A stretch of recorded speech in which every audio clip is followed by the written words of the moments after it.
He's obviously not talking to people who are politically popular. He's not talking to people who are rich and famous. But what he is talking to people he considers valuable. And that includes you and me. And I think one of the big spiritual principles that we ought to grab a hold of today is that what we're doing here is important. It matters. Why? Because you matter. I matter. We are valuable to God.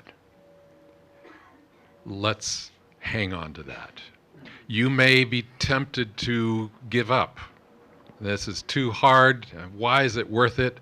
You know, I'm too old for this. I'm starting to say those words. I always kind of looked strange at people who used to say that I'm too old for this. Well, I'm starting to feel that way. You may feel that your health is already too far gone and you can't do anything about it. So what's the use? Well, what's the use is you are valuable. You're valuable just as you are, and that means you're worth saving. You are worth it. So be here because you are worth it. God says you are. Let's pray. Father, thank you for the worth that you place upon us, each one of us as your children. Thank you. We are grateful.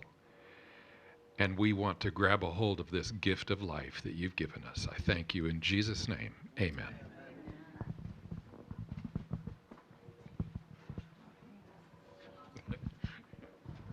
Thank you, Pastor Leno. Today, look, eat more and weigh less. And actually, this is the attractive sentence that some of my friends came to attend this meeting. So, Dr. Diehl, eat more and weigh less. You like this idea? You like this idea? Eat more and weigh less? That's a great way to go, isn't it? Well, welcome to our number 6 presentation in a series of 9. Today I want to give you 5 guidelines, 5 principles. And if you follow these principles and you implement them fairly consistently, you have an excellent chance that you will be able to lose weight while you're eating more of the right foods. Any takers for this? You know, there's a $73 billion slimming industry that tries to appeal to people that carry excess weight. They make it sound as if there's something unusually not quite right with the body. And if you just fix the right medications, if you just fix the right diet, and so we have one diet after another that is appearing every day. There are more diets than takers. And what happens is that people lose weight with these different diets. But when you check them out again after 1 year, they usually have regained their weight. 97% of the people have regained their weight, and many of them actually have some extra pounds to boot. So this is creating a very negative cycle in people's mind. And after a while, they begin to realize, there must be something wrong with me. Maybe I should seek a counselor. Maybe I should seek a psychiatrist. Maybe there's something not quite right with my understanding. Well, actually, we make it much too complicated. To lose weight is not that difficult. And I will show you how to do that and how you can do this quite consistently, especially when you do it in a group setting. Let me just see here where we are. Yeah.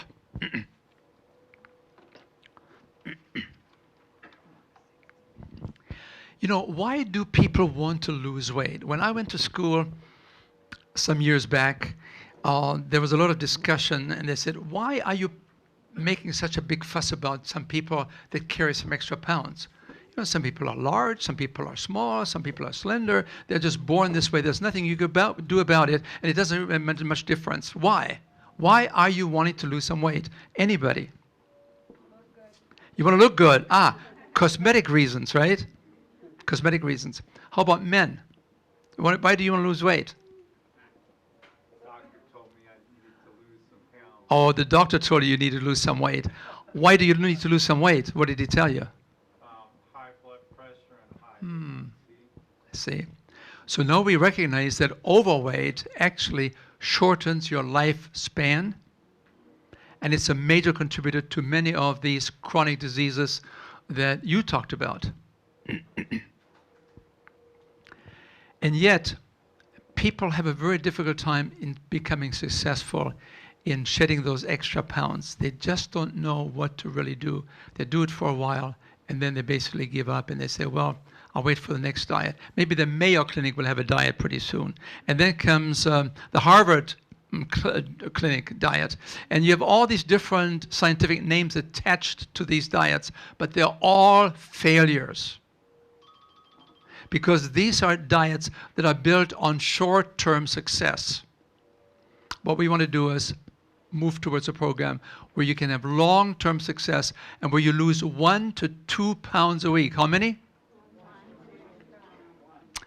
But people always come to me and say, no, I want to lose more than that. I have to go to a wedding. I have to see my family. I need to look slender by the time I get there. Can we do something quicker? Lose it slowly and you'll be a winner. 1 to 2 pounds a week is the best way to go. So the other question that I have is, who do you think is responsible for you being overweight? And I have some good news for you. I have some good news for you. You are not responsible for being overweight. Is that good news or not? Very good news, right? You want to say any more, or shall I correct myself now? Or do you think that I'm setting a trap for you? Well, let's pick that up later on again, but let me go into some text that I found recently in an outstanding book. And I want to entitle my first part of this presentation, Behind Closed Doors of the Food Industry. Behind closed doors of the food industry. Does the food industry have something to do with you being overweight? 2013, a best-selling book appeared by a very respected Pulitzer Prize author by the name of Michael Moss. The book starts like this.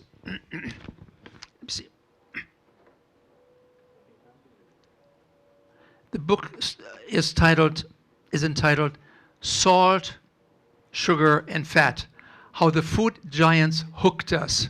It starts like this. In 2013, a very powerful and well-established book made the following statements. In the spring of 1999, the heads of the world's largest processed food companies, from Coca-Cola to Nabisco, met in Minneapolis for a secret meeting. On the agenda, the emerging epidemic of obesity in America and what to do about it. So you got the picture, right? Powerful executives, secret meeting, nobody knows about it. Because you see, increasingly, many foods laden with salt, sugar, and fat produced by these companies were being linked to obesity. Could this have something to do with becoming obese? And there's a concerned Kraft food executive. Kraft Foods, cheese, big company. They had just been acquired. They had just been purchased by Philip Morris. Philip Morris, the big tobacco giant. See, these tobacco companies, they're shifting now from cigarettes to junk food. And they apply the same principles of how to hook the people. Because do you think the tobacco companies have some idea how to make a person feel addicted and habituated to their products? Why not use the same concepts they begin to argue with junk foods? And so what they did, they would seek out the biggest brain research laboratory, and they said, tell us, what do we have to put into foods to make them eat not just one, but to get this allure, they need to have 2 and 3 and 4 and 5 until all the chips are gone in the potato chip tube, right? So they got to work, and so this concerned Kraft food executive was given the task of giving the keynote address to these 11 CEOs of the companies that employ 700,000 employees in America, with the revenue every year of $300 billion. I mean, these are economical giants. 700,000 employees, $300 billion revenues, and they met for this very secret meeting. And so this Kraft executive who was going to give the opening address, he was obviously very, very concerned because now Kraft had just been purchased by Philip Morris, and he was worried about this because he knew what happened to the tobacco industry with lawsuits coming up and so on and so on. And so he began to give a very straight talk, a very clear message, warning these executives we could be in trouble.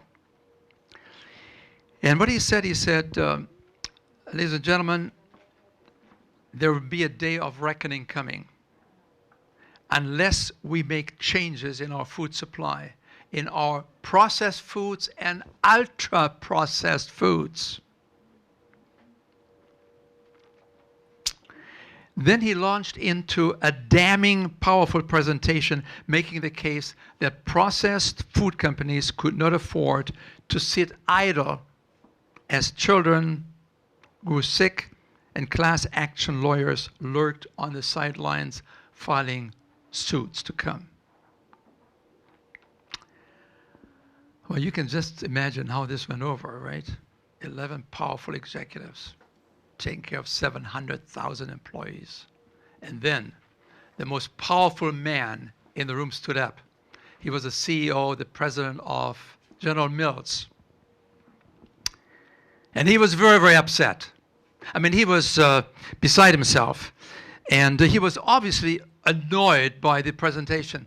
And by the time that he sat down, the meeting was canceled. The meeting was over. And 11 powerful executives got into their private jets and flew home. What do you think the executive, this powerful man from General Mills, said that all of a sudden the main meeting was canceled and everybody was flying home with their private jets?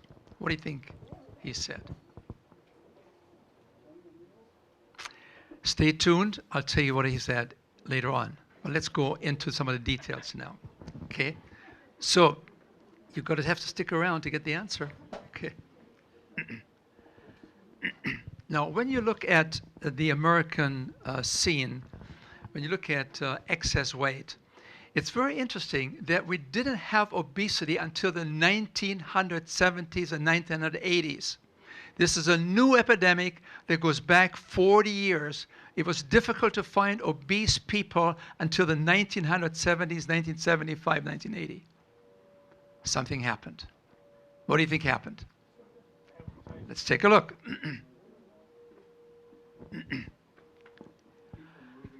What do you see here? You see 3 chairs. 1900, typical chair 1930, typical chair 1980. You see the width of the chair. What happened? Did it grow quite a bit? Did it grow quite a bit? Did it grow quite a bit? No. Look, it's all the same. 17, 17, 70, just a few inches more. But then something happened. An explosion took place. What happened in the 1990s, 2000, today? We've gone from 17 to 24 inches. When you refurbish stadiums today, and you put new seats into the stadium, they all of a sudden realize that they have fewer seats available now than they used to have because the average seat in the stadium had to be enlarged to facilitate the enlarging American derriere. Right, that's it. It's true, isn't it? Airplanes keep giving us smaller stuff. Well,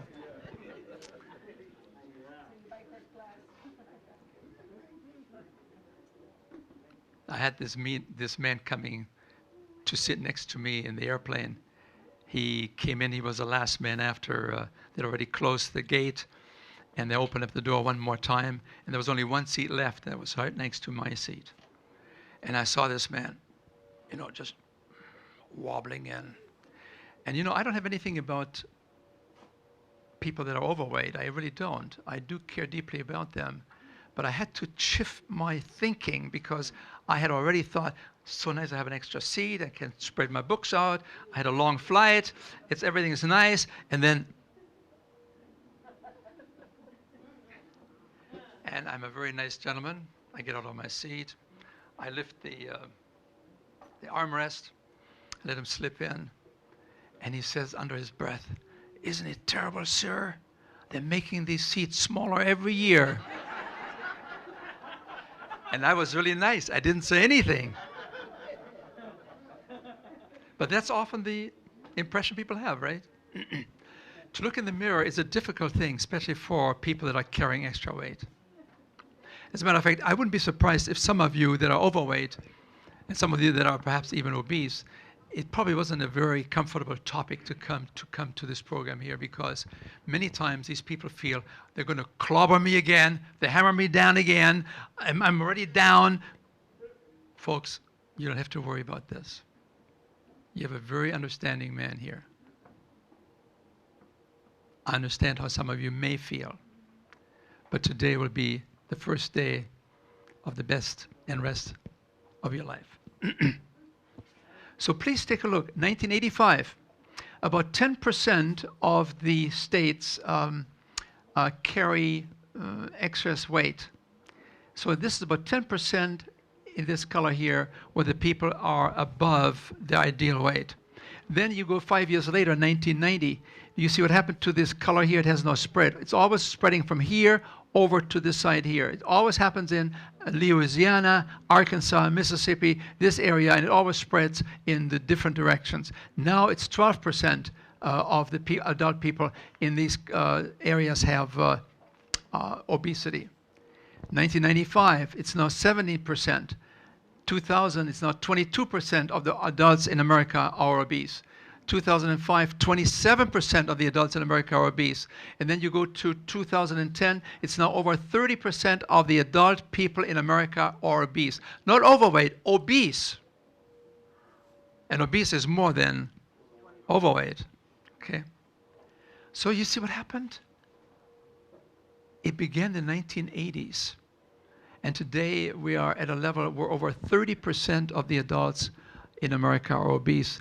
As a matter of fact, they say that only 1 out of 4 adults has a normal, ideal, desirable weight. 1 out of 4.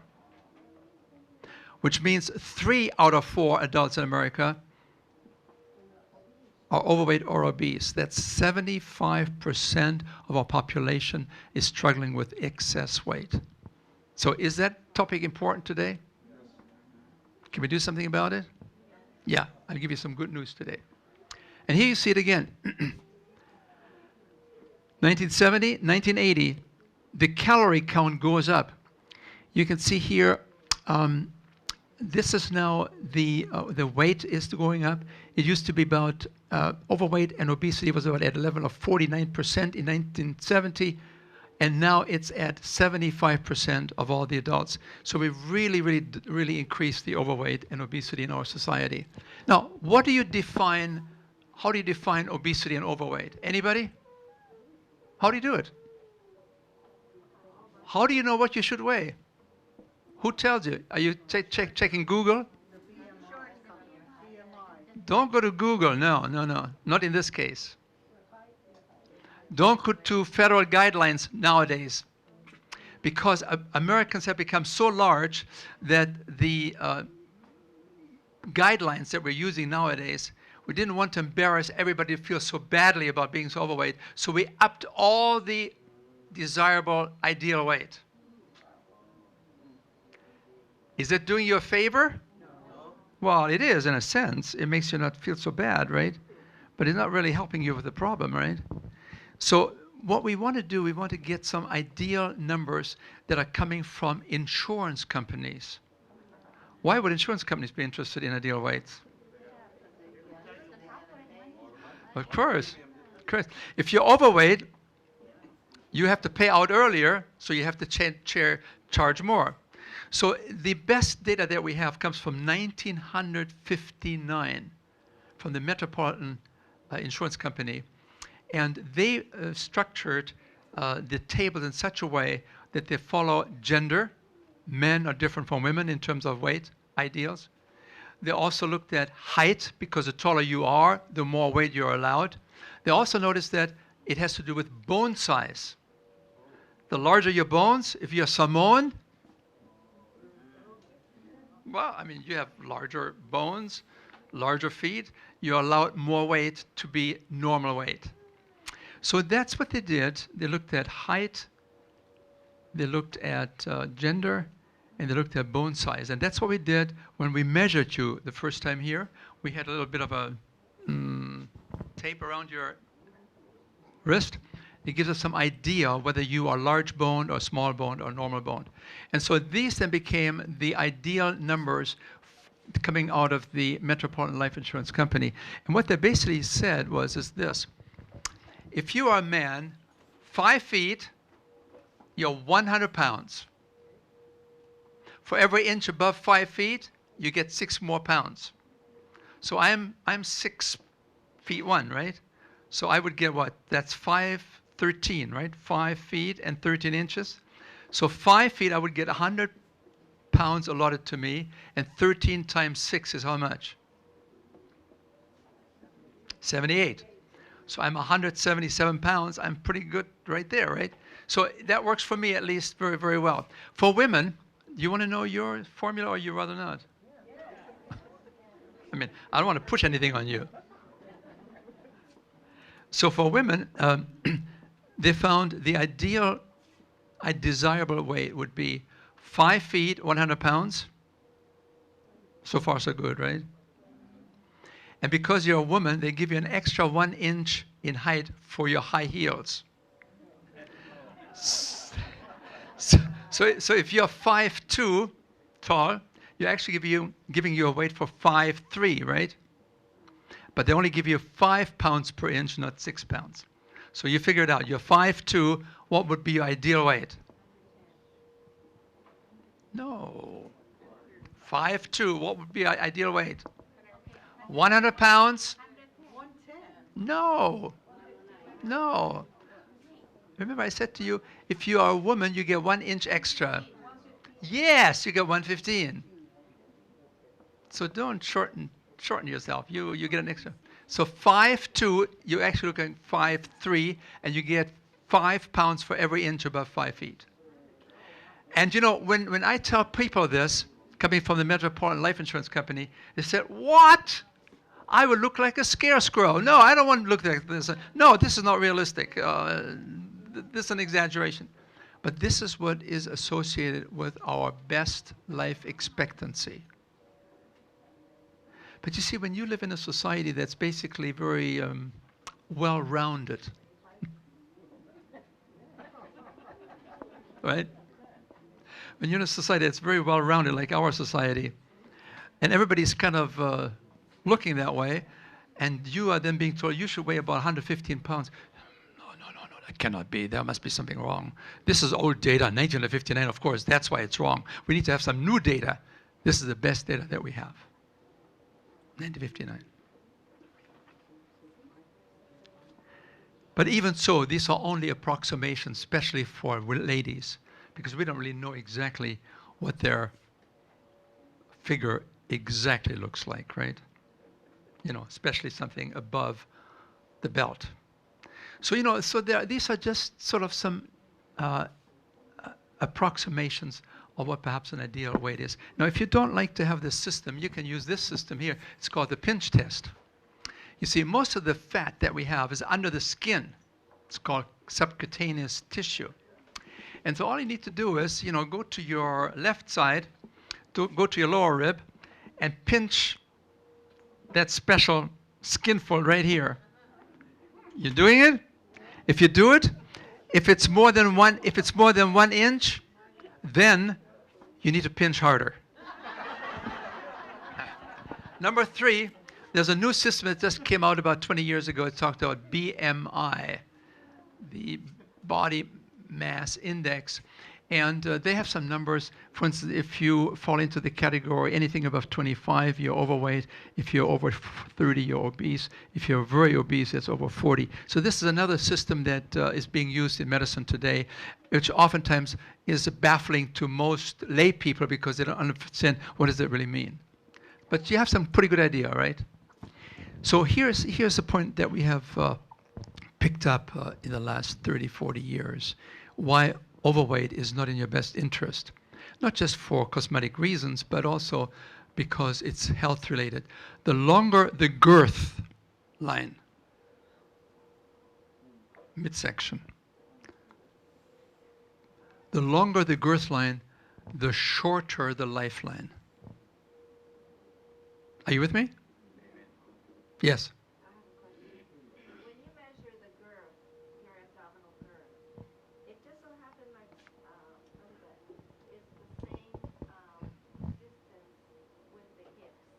So Not fair, is it? No, not fair. In this case, that's an exception. We cannot go by the girth line. But it usually figures very, very well for 99% of the patients. Okay? Okay. Now, if your belly button is in a different place, yeah. Yeah, I was reading on the internet an article by the armed forces, and they said that they're having a real problem, aside from political stuff, they're having a real problem because a lot of the young people that want to join the military, they don't meet the physical requirements anymore, way less than they used to. That's right. That's not only a problem in the US. I spent some time in Lithuania, just south of Finland, and the military wanted to know if I can help them in shaping up their candidates for wanting to get into the army because they didn't qualify. 47% of the young cadets that wanted to come in disqualified because they were overweight and physically not fit. So it's an issue, isn't it? So the Harvard people found out that you can actually assign some mathematical numbers to this. And they found that for every extra pounds that you carry, more than what you should have, according to the Metropolitan Life Insurance tables, right? For every extra pound, you're actually paying 1 month of life. So if you're 60 pounds overweight, which is, not really that unusual nowadays anymore. If you're 60 pounds overweight, that's 60 months that you're paying 5 years of shortening your lifespan. And that's just the lifespan. What about health? Let's take a look. So if you are really obese, if you're over what we call number 40, the chance of diabetes is 7 times higher. The blood pressure situation is 6 times higher. You have 5 times more the likelihood of having heart disease, more arthritis, more asthma, more sleep apnea. You all know what sleep apnea is, right? That oftentimes forces couples to seek different bedrooms, separate bedrooms. It's very, very difficult. And that's directly related to overweight. If you can help a person lose weight, that sleep apnea usually disappears within weeks. In most cases. Okay? So you have a double chin, you're a good candidate that you can do something about your weight and you can do something about your sleep apnea. Of course, we also know that obesity also contributes to breast cancer, prostate cancer, colon cancer, and cervical cancer. Let me give you another picture here. Do you see this? These are some of the medical complications of obesity. I mean, it's a plethora. it's a large number of diseases that are all influenced by the obesity that a person brings into the picture. So I was lecturing to a group of people in Michigan, and there was a large group of 300-400 people there, and we talked about obesity, and there's one woman in the audience there. She gets really upset. I mean, I know that she's upset because she wants to really let me know, this is not right. Sir, this is not right what you're saying. It's a genetic problem. My father was obese, my grandfather was obese, everybody in my family is obese. It's genetics. There's nothing I can do about it, and I'm obese. I said, well, give me an answer. I said, well, I'd be glad to talk to you in private. No, let me know now. I mean, she really wanted to show that she was in charge, right? I said, well, would you mind if I ask you a personal question in front of everybody here? Be my guest. I said, do you happen to have a dog? Yes. And is your dog overweight? Yes. Is this genetics too?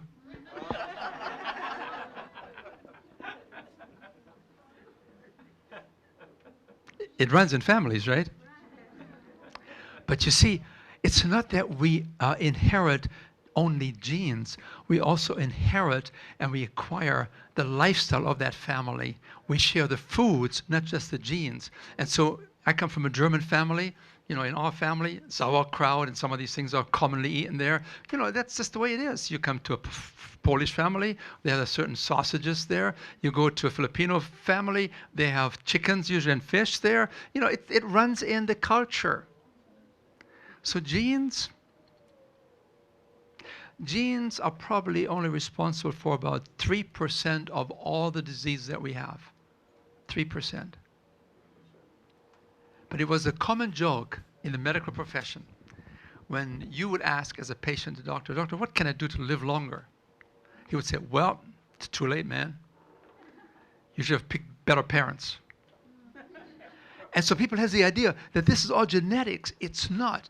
Genes play a minor role, and if there is a genetic factor, you can override it by the lifestyle that you live.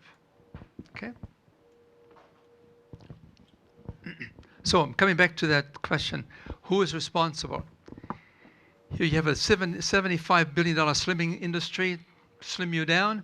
Who is responsible? Genetics? Yes or no? No. Not really, right? Very rarely, right? Number two, what about the idea of upbringing? Could upbringing play a role in creating an obese child? Especially when you are a modern woman and you are not in favor of Cooper's droopage. Don't you get it? I mean, I just give you some idea. Cooper's droopage. You don't want to breastfeed. No, it ruins your figure. So the industry has sold you on just shove it in and that's it. And with that, you're now creating a baby that is developing millions and billions of excess fat cells. And these fat cells are staying with that baby forever as an adult, plus. And these fat cells are just like vacuum cleaners. They just suck in all the calories. You started that actually in the first 12 months of life as you fell into the trap of being a modern woman that doesn't breastfeed anymore. Breastfeeding in my book is in. As long as you can, until these teeth get too sharp. Do you know that the breast milk changes every few weeks according to the needs of the growing baby? The protein content changes. Certain nutritional values inside the mother's milk begin to change. It's a miracle. How does the mother know how to change the nutritional content of the milk? She doesn't even know that there is a change. But when you do the sampling, you can tell the milk from a mother week after week, month after month is changing to accommodate the growing baby. Miracle. Fearfully and wonderfully made. Stunning, isn't it? And here we think just shove in that new nutritional formula that will take care of it. No. So who is responsible? We didn't say it's genes. We said it could be sometimes the upbringing. What about the thyroid? The thyroid is sort of the special thermostat that sits right around here. It sets the amount of the speed at which calories are being burned. And if these calories are not being burned properly, then they begin to build up. So you can have a person that does everything right. She exercises every day. She has the right foods. She doesn't have too many calories. And she's gaining weight. Why? Because it could very well be that something is not right with the thyroid and it's underfunctioning. And that person should always make sure that she sees, it's usually the ladies that are suffering with that more than men, that she sees a physician and to check out the thyroid function and to perhaps up the thyroid producing hormone that you can take in by mouth. So there's a place for pharmaceuticals, of course. And so if you are overweight, you're really overweight, you're really obese, and you think that you've done everything right, be sure you check out that thyroid. Otherwise, you're just bombarding yourself. I'm doing everything right and I can't do it, What's wrong with me? Well, the thyroid might be the problem. Although many people, obese people would love to blame it on the thyroid, it's only 2% of the people that are obese that are having this problem with the thyroid. But nevertheless, it's an important one to check out. Let's see, what else do we have here? What about does television watching increase overweight? How would that work? Oh, you're sitting down? Oh, chips? What else? Chips? Oh, popcorn? Snacks? No movement snacks? Do you realize that when the television features a commercial, the volume immediately goes up because they know that you're leaving your seat on the sofa and you're going down to the kitchen and you're getting your carrot sticks and your celery sticks, right? Yeah, exactly. Right? Yeah. See, they know this. And so that's why television watching, it's the pause that refreshes. Did you get that one? The pause that refreshes. You eat more.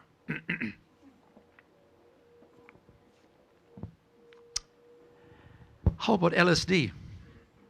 Labor-saving devices. Is that going to be contributing to overweight? Yeah.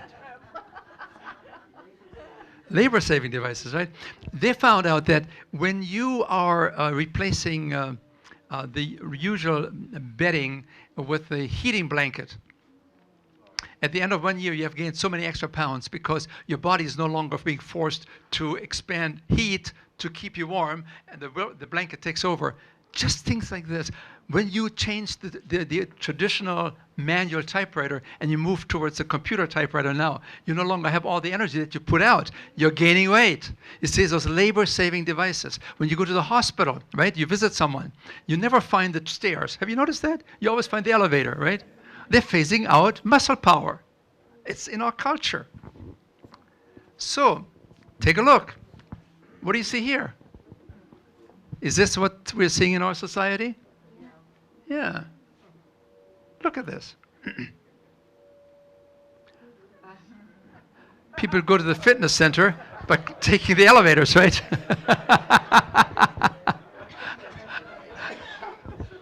It gets better than that. Take a look at this one here. No, oh, I'm sorry. Oh, I left that one out. I had a little island. And on the island is a little church, a little building. And it's a one-house island. And it has a short pathway from the little harbor where the boat apparently comes in. And then you see a little Fiat It takes a person from where the boat is to the other side of the island, which might be half a mile away. I mean, this is what we do. I mean, it's so ridiculous, isn't it?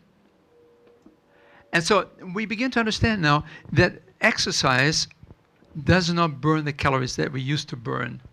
We burn about 100 calories per mile of walking. Okay, now, look at this one here. What happened? The calories went up in our society. 1970, 1980, about 2,100 calories per person, okay? And then something happened here. 1980, what happened?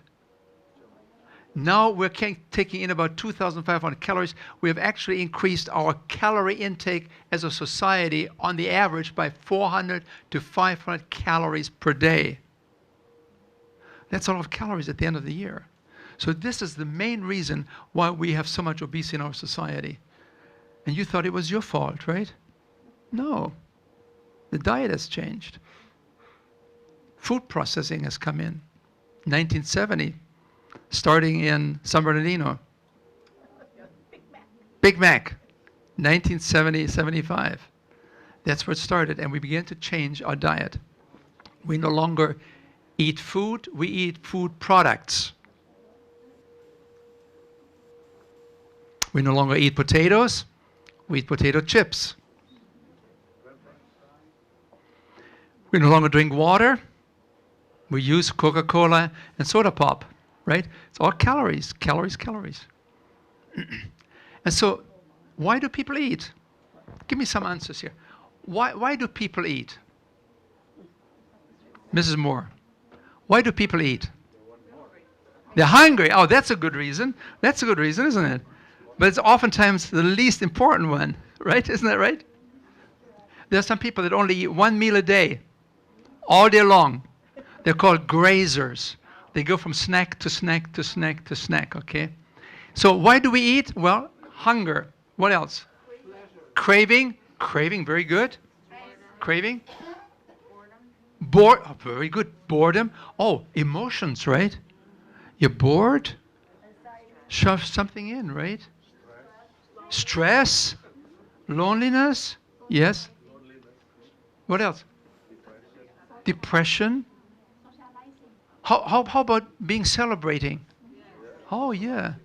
Think about this. I mean, we celebrate the most important events in our lives with oftentimes the least healthy foods. From the baptism of a baby that some religious people do, all the way down to the funeral. And then in between, you have the birthday and the wedding cake, right? I mean, see, the best and most wonderful occasions, we oftentimes use the least healthful foods.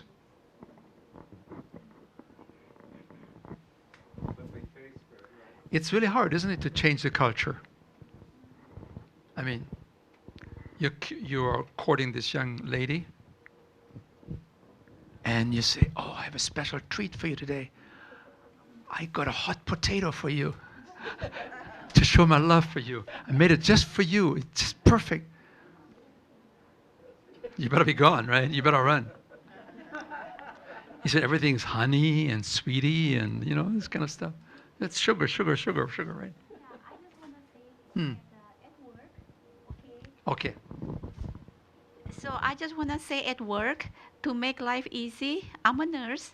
I go around to see my nurses, and then depends, they're so moody or something like that. If I have a chocolate or candy in my pocket, I always bring that to give to them, and they're happy and make my life happy too.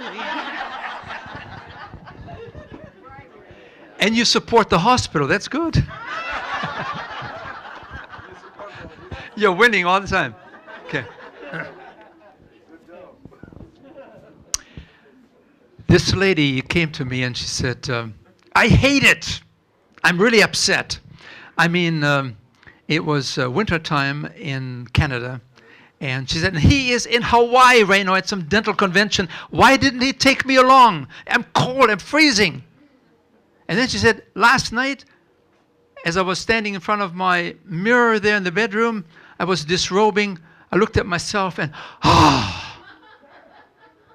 I was so disgusted that he left me behind. So I had to go down to the kitchen and get myself some ice cream and put all this sweet stuff on that I could find because it's his fault. He did this to me, right?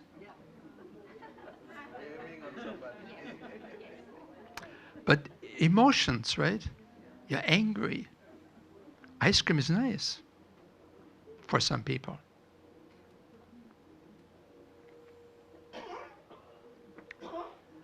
Well, you can see here, there are many, many, many different reasons. Food availability. You know, I mean, everywhere you go to the gas station, there's food supplies. You go to Office Depot, there's food supplies. You go to Home Depot, there's junk foods everywhere. Junk. Candy. It becomes part of our culture.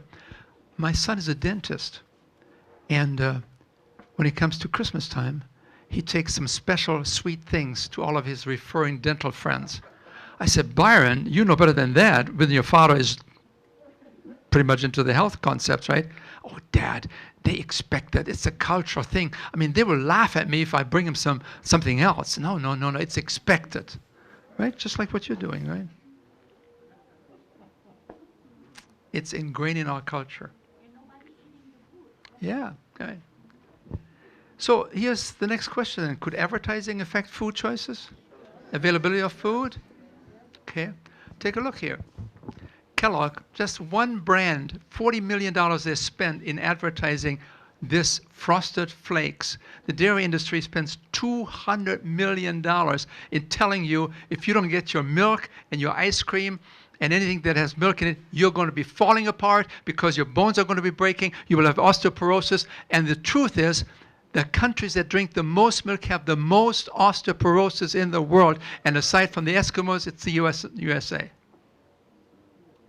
Marketing. Meat.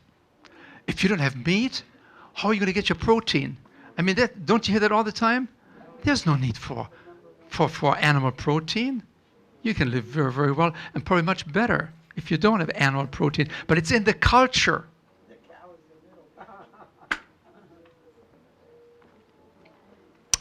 And then you have McDonald's here.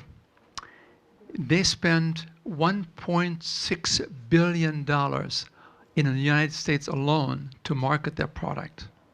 Big Macs, anything goes, right? Then you take the government initiative. This is the National Cancer Institute of the United States. They're also trying to tell people to say, you got to eat more fruits and vegetables. And how much money do they spend on this one? $1 million versus $1.6 billion. Guess who's winning? And we're all vulnerable to these kind of messages. So who is responsible?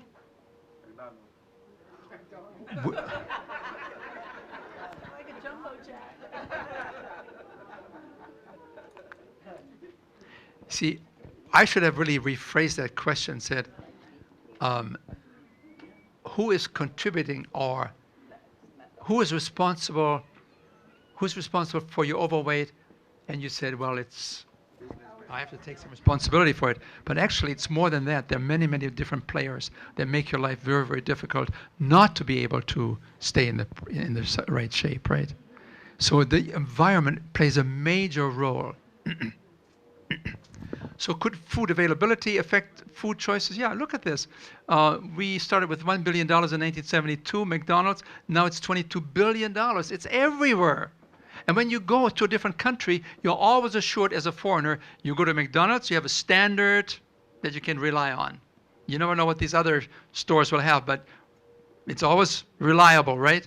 Whether it's right or wrong, healthy or not, but it's always standard care. And so we become accustomed to that too. And I think we have talked about that before. This is the typical American diet. This is the typical diet that you find in countries where you don't have heart disease. This is a diet where you don't have obesity. This is countries like Bolivia. This is countries like Japan. This is countries like they used to be common in the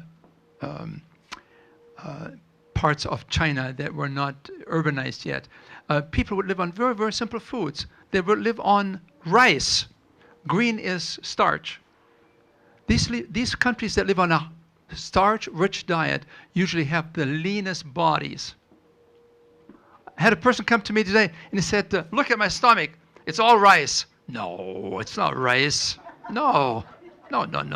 Have you ever seen an obese Japanese? Have you ever seen an obese Bolivian person that is working in the fields? No.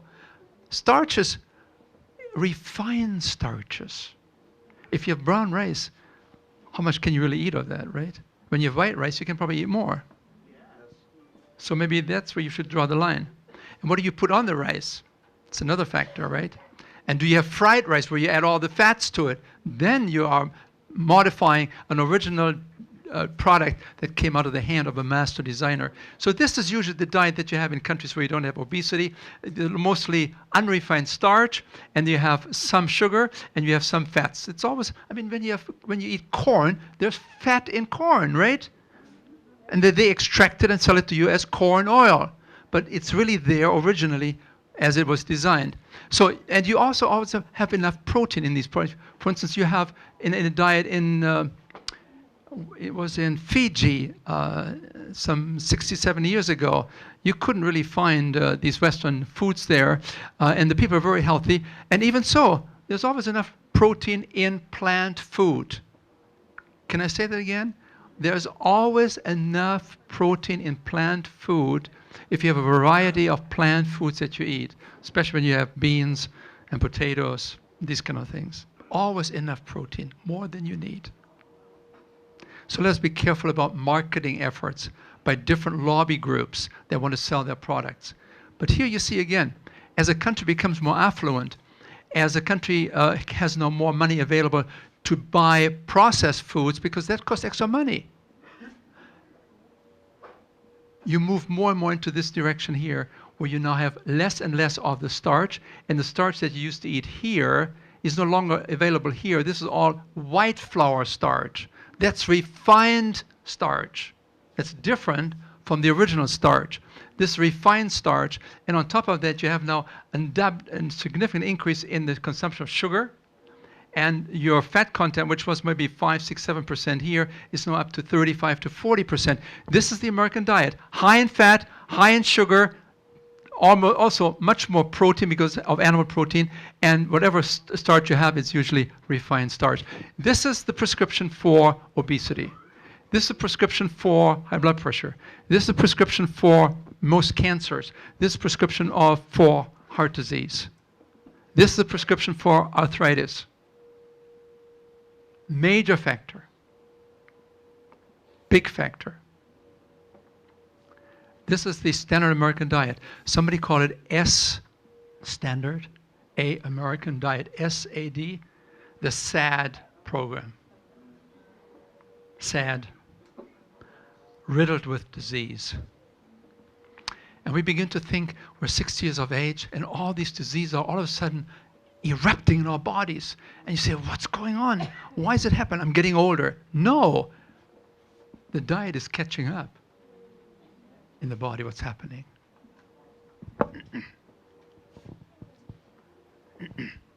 So this is the Great American Diet, Standard American Diet. Please note, 63% of all the calories that we eat is refined, ultra-processed foods. This is not food as it comes in nature. This is refined, engineered food that comes out of large factories that have 700,000 employees, the 11 largest food processing companies in America. Then you have another 25% of the calories that comes from dairy and animal products. You see that here? And please note, only 6% of all the calories that we eat in America today, only 6% of the calories that we eat in America today comes out of the hand of a master designer, unrefined. Tell me what these foods are. 6% of the calories that we eat come to us unrefined. There are what? Fruits. Good. Vegetables. What else? Whole grains. And what else? Lentils. Beans. Legumes, right? and maybe some avocado and some nuts, right? But that's only 6%. Everything else is basically refined or animal product oriented. We have moved into a totally different dietary pattern in the 1970s in particular. And you know, this is an Adventist church here, and as you know, Adventist people are known to be long livers. They're the long-living stars in the world, really, Adventists. But Adventists are not immune to these changes. Adventists are slipping into the same modern trend, right? More refined foods, have no time to prepare food anymore. Yeah, crockpot seems like a good idea, but I don't really know how to use it. And then we have some of these other, but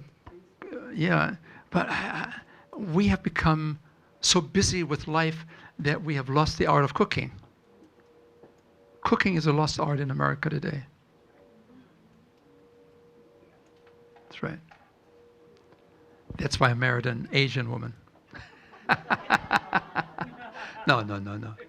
There's some other reasons for that. So this is the American diet. Take a look. Maybe it doesn't mean much to you when I talk about 65% and 25% comes from the calories comes from this and that. Look at this. This is a typical American diet. This is now a standard diet in North Carolina. What do you see there? Do you see lentils? Do you see beans? Do you see potatoes? No. What do you see? Look at this. Oh yeah. Look at this. This is basically refined food, ultra-processed food.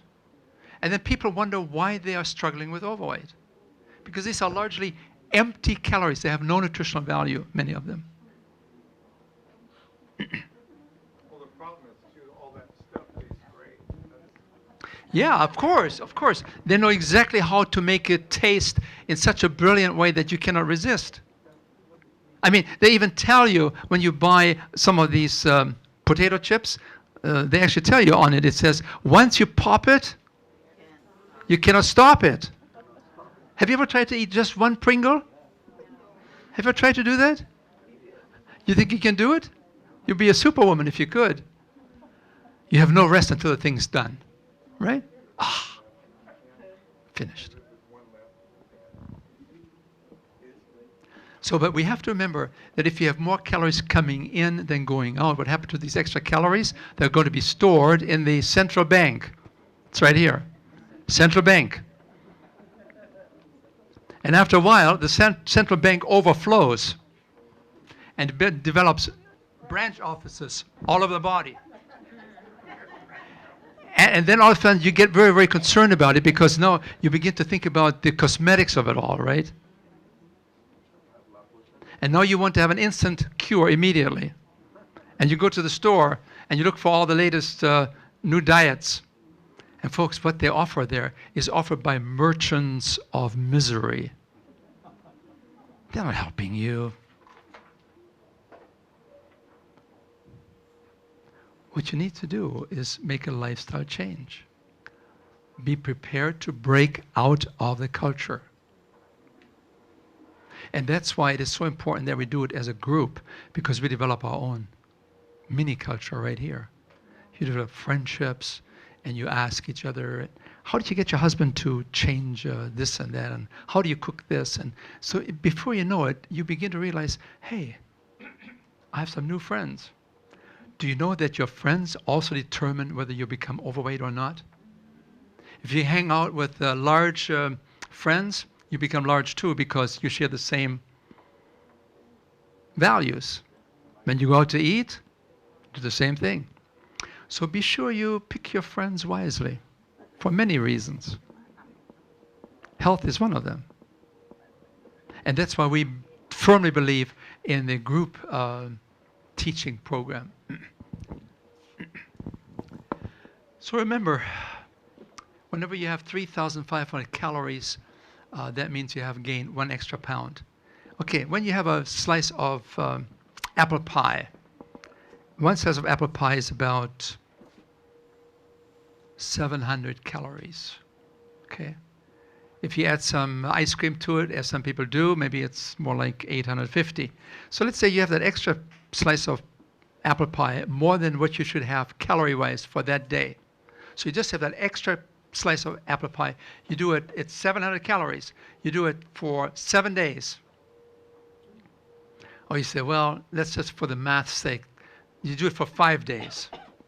So you have 5 days, you have that extra slice of apple pie, 5 times 700 extra calories, which is 3,500 calories, which means you've just put on 1 pound of fat.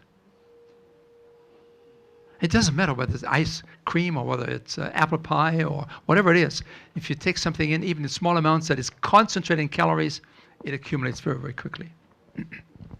So, all of a sudden, you begin to realize, you look in the mirror, and you have all the central bank is getting larger, and the branch offices are coming into play, and you say, I got to eat less. And so what do? You count calories now, right?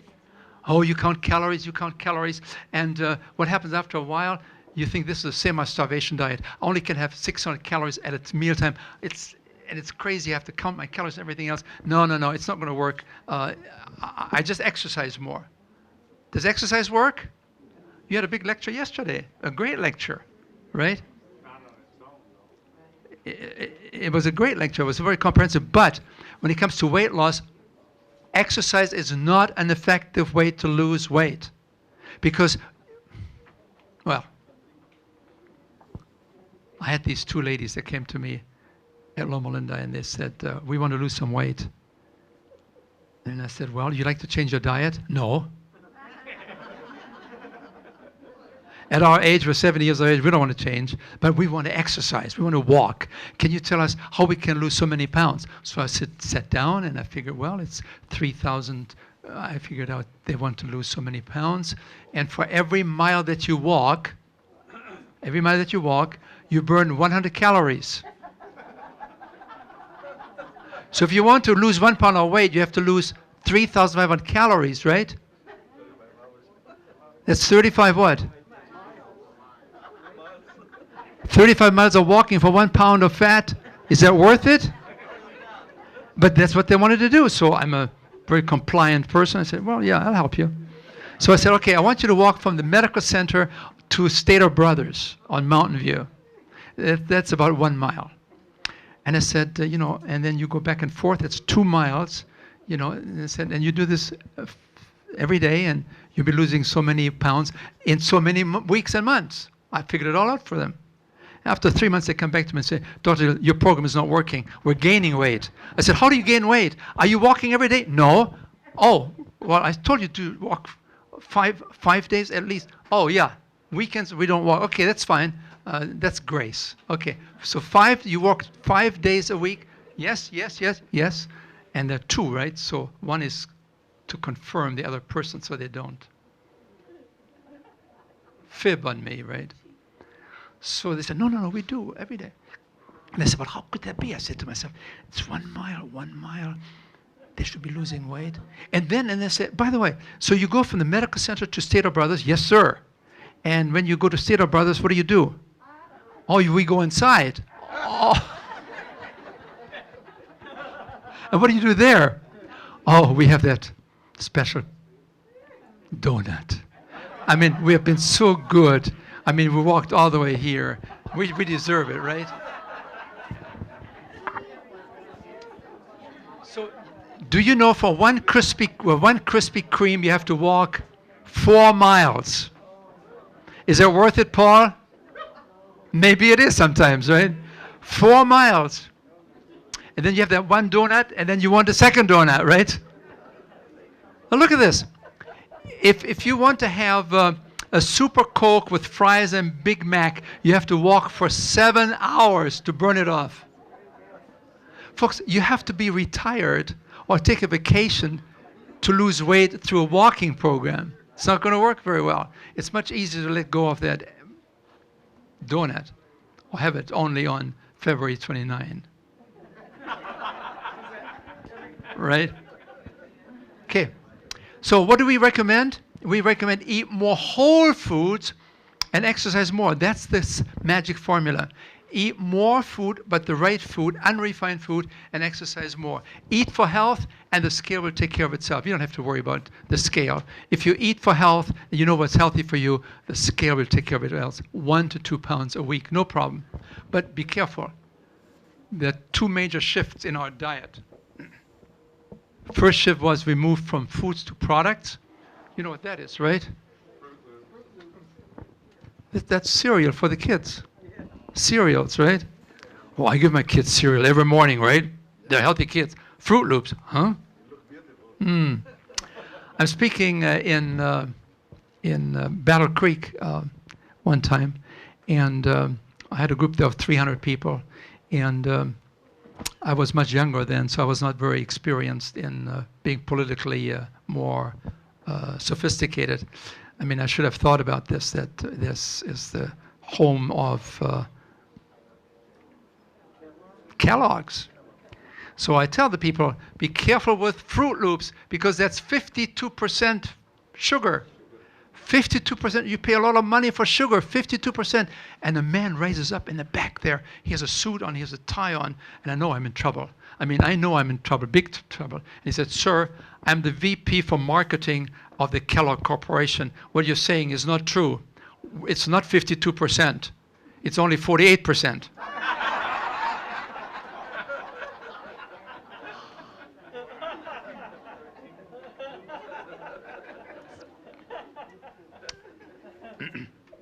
So reduce the empty calories, which is mostly sugar. This is what we consume in a family of 4 in a week's time.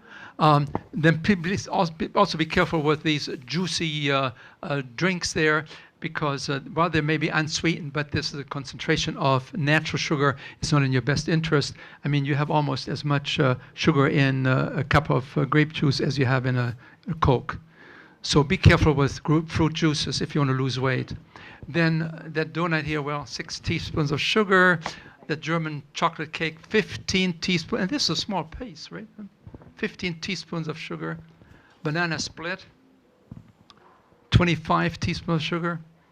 You come to my house, my wife will give you a beautiful banana split. She peels a banana, she splits it in half, and she puts some fresh fruits inside. It's great. No guilt. So, number 1 principle then, I'll give you 5 guidelines. Number 1, reduce empty calories, particularly as it comes from sugars, fats and oils, and grease. Oils have no nutritional value. And someone will come to me and say, what about olive oil? Cold pressed? None. There's no nutritional value to olive oil. Eat the olives, not the olive oil. That's extracting the oil. When you have some coconuts, eat the coconut, don't eat the coconut oil because it's extracted, it's manipulated, it's changed. Okay. So be careful with fats and oils. They're usually all refined fats and oils. Okay. Please note, you have to eat 14 ears of corn to get 1 tablespoon of corn oil out of it. Can you easily use 1 tablespoon of corn oil when you make a potato salad? Easy. Imagine you wouldn't have this extracted form of corn oil here. You would have to eat for 1 tablespoon equivalent, you have to eat 14 ears of corn. Do you see it's impossible to gain weight when you eat food as it comes in nature? That's a classic example. You use this, you're in trouble. You have to be very minimalistically oriented here. Then you have the corn oil, it goes into corn chips. Look at this, 1 small tube, I mean, it's 9 ounces. That's not very, very much, is it? You have 1,440 calories. I mean, that's almost a half a pound of fat on your body. And you can eat this in no time. And look at all the amount of salt that you have there. And the fat is 90 grams. You shouldn't have more than 45, 35 grams of fat for the whole day in just 1 little snack. Calories because of the oil. When you eat potato chips, you don't eat potatoes. You eat oil that's being held together by a little bit of potato starch, that's all. The larger the snacks, the larger the slacks.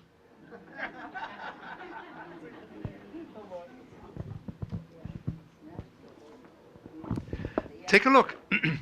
This is 1,000 calories here. 1 tube of Pringles, 7 ounces. This is also 1,000 calories in the form of real potatoes.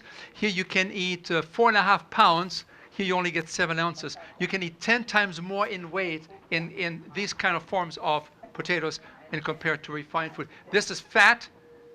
This is 63% fat. This is 3% fat. Are you with me there? Do you get the idea? Refining concentrates calories because it increases the amount of fat.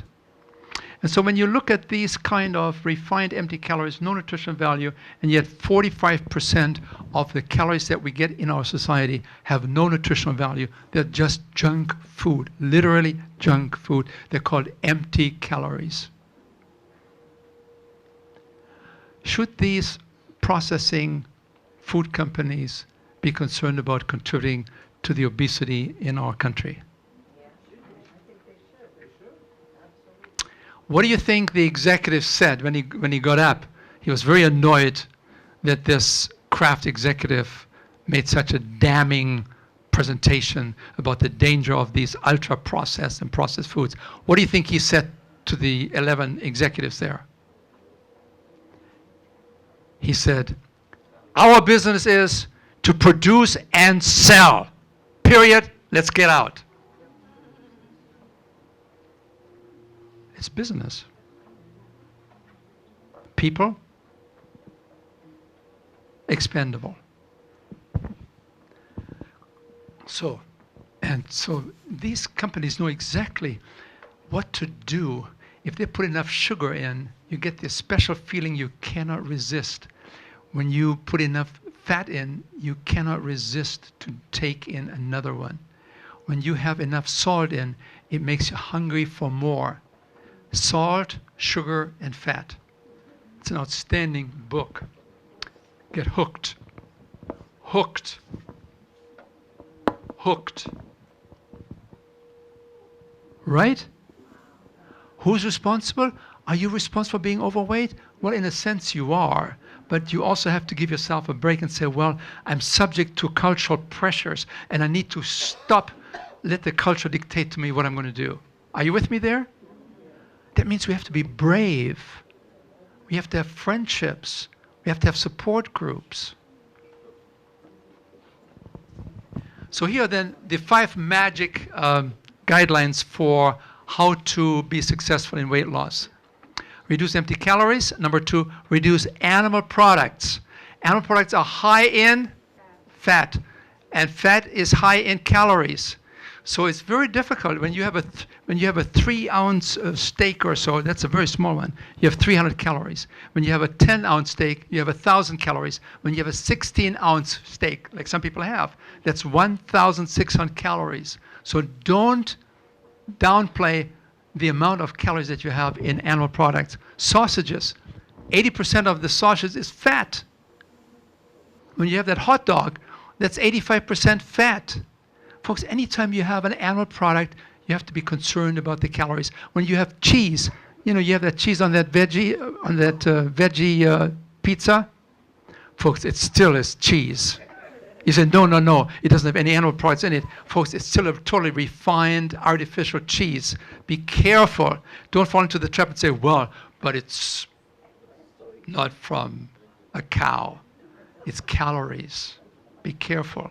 We've got to change our taste buds. It takes about 30 days.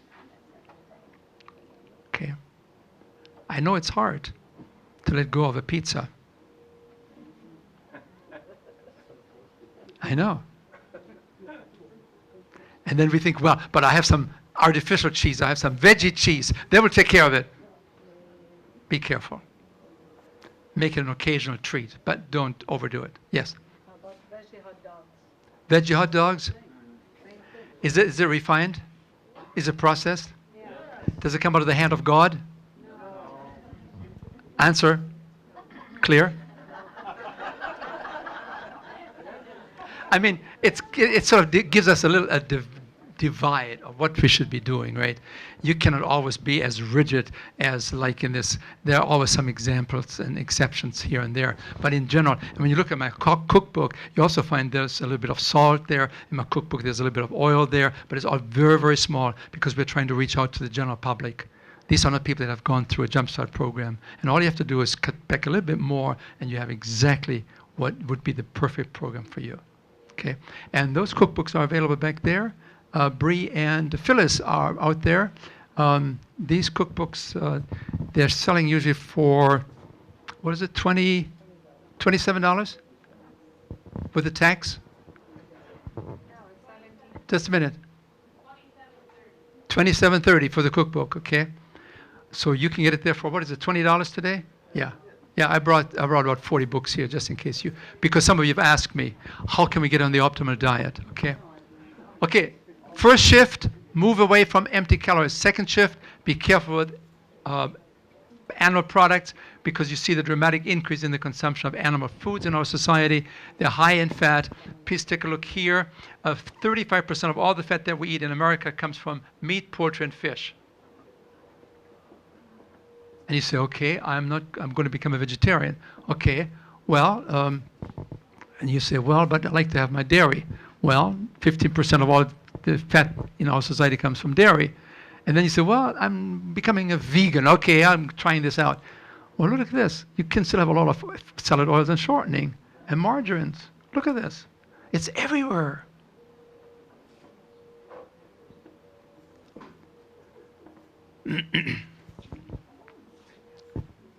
Well, we talked about that already.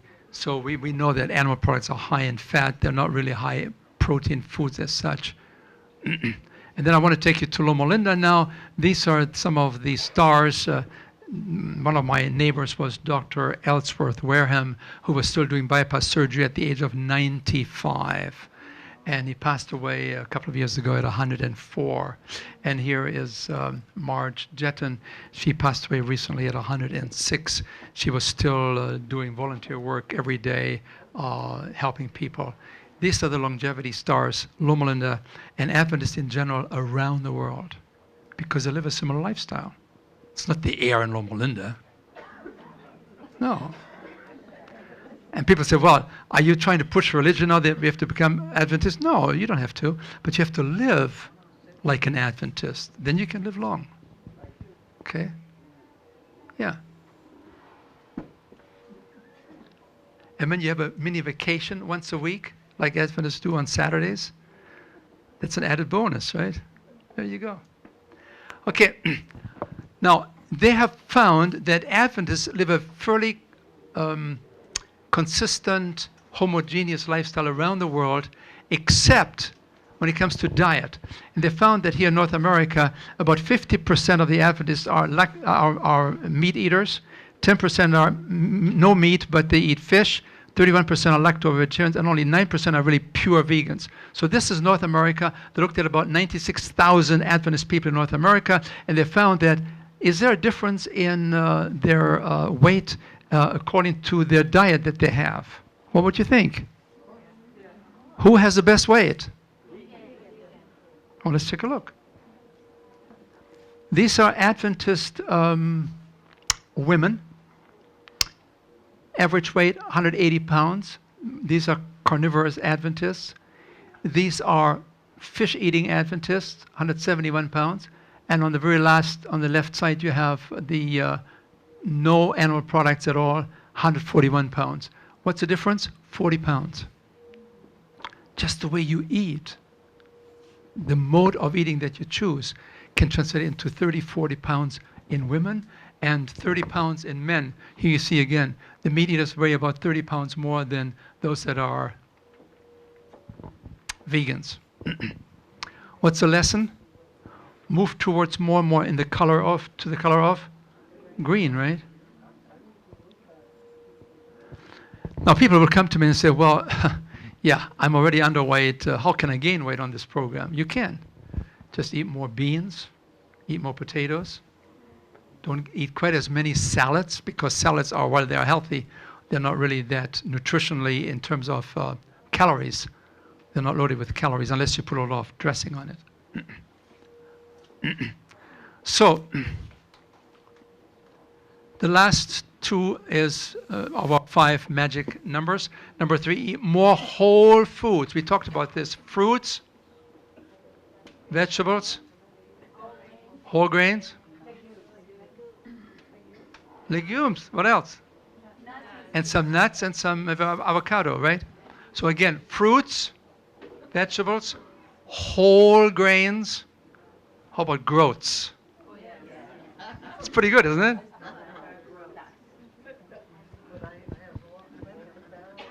So eat more whole foods because they're high in fiber and also they're usually high in water. And they're high in nutrition. They're nutritionally dense and calorically poor.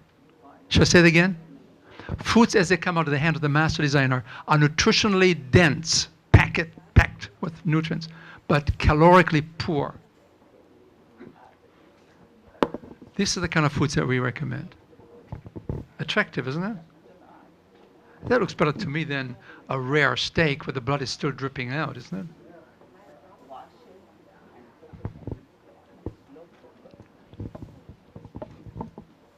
Where's the fat in food?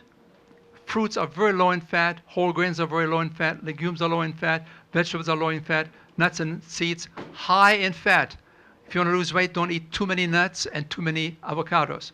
Small amounts, they're very nutritious, but use them in small amounts, okay? Otherwise, you can eat all you want, it's all green. Green, green, green, green, green.